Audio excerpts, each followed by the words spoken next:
ভারতের বিপক্ষে প্রথম টেস্টের তৃতীয় দিন শেষে জয়ের থেকে ৩৫৭ রান দূরে আছে বাংলাদেশ, কিন্তু হাতে আছে মাত্র ৬টি উইকেট। জিততে হলে টাইগারদের করতে হবে বিশ্ব রেকর্ড। দায়িত্ব এখন শান্ত সাকিবের কাঁধে।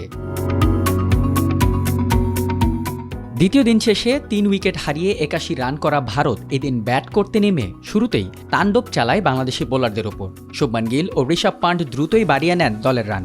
টাইগাররা যখন এই জুটি ভাঙতে মরিয়া হয়ে গিয়েছিল, তখন ভারতীয় উইকেটকিপার ব্যাটার হিসেবে টেস্টে MS ধোনির করা সর্বোচ্চ ৬টি সেঞ্চুরিকে ছুঁয়ে ফেলেন পান্ট।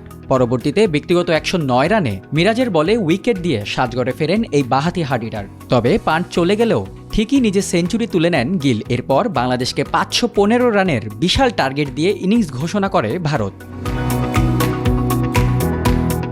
টেস্ট ক্রিকেটে চতুর্থ দিনে সর্বোচ্চ রান চেস করে জেতার রেকর্ডটি ওয়েস্ট ইন্ডিজের। ২০০৩-এ অস্ট্রেলিয়ার বিপক্ষে ৪১৮ রান তাড়া করে জেতে উইন্ডিজরা।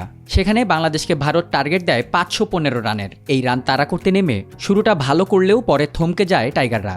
দলীয় ৬২ রানে জাকির আউট হওয়ার পর ৮৬ রানে সাদমান, ১২৪ রানে মমিনুল ও ১৪৬ রানে আউট হন দলের সবচেয়ে ডিপেন্ডেবল ব্যাটার মুশফিক।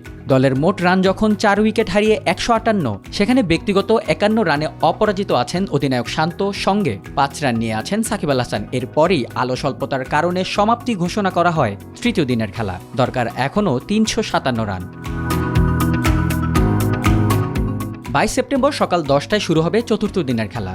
নতুন বলে শুরু হওয়া চতুর্থ দিনের টেস্টে সাকিব শান্ত সার্ভাইভ করতে পারবে কিনা তা হয়তো সময় বলে দেবে, কিন্তু ব্যাটিং লাইন আপে এর পরে থাকা লিটন মিরাজরা এই ব্যবধান যতটুকু সম্ভব কমিয়েই আনতে চাইবেন। তবে তা জেতার জন্য যথেষ্ট কিনা এমন প্রশ্নের উত্তর জানে শুধুমাত্র টাইগাররাই।